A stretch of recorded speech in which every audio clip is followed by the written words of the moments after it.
যে কথাগুলি বলা হচ্ছে যে বাংলাদেশের বুক চিরে ভারতীয় ট্রেন এক প্রান্ত থেকে আরেক প্রান্তে যাবে, কিন্তু এই সমঝোতা স্মারকে এটিও বলা আছে যে ভারতের মধ্য দিয়েও বাংলাদেশের ট্রেন নেপাল এবং ভুটানে যাবে।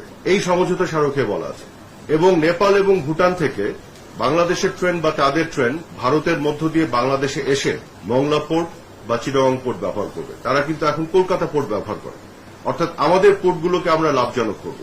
তাহলে কি আপনি বলবেন যে ভারতের নতজানু পররাষ্ট্রনীতি হয়ে গেল? তারা তাদের কলকাতা পোর্টকে বঞ্চিত করে বাংলাদেশের পোর্টকে লাভজনক করে দিচ্ছে। বিষয়টি কিন্তু আসলে আঞ্চলিক সহযোগিতার বিষয়, রিজিওনাল কানেক্টিভিটির বিষয়। তো এই বিষয়গুলো না বুঝে এই অসত্য কথাগুলি বলা হচ্ছে। তাহলে আরেকটি জিনিস দেখেন কিভাবে তারা হাইড করে গেছে। এটা একটা বিশাল অর্জন আছে আমাদের এই সমঝোতা স্মারকে। আপনারা দেখবেন যে নেপাল থেকে ভারতের মধ্য দিয়ে ভারতের যে গ্রিড লাইন, সেই গ্রিডের ট্রান্সমিশন লাইন দিয়ে আমরা নেপাল থেকে 40 মেগাওয়াট বিদ্যুৎ আমদানি করব এবং যখন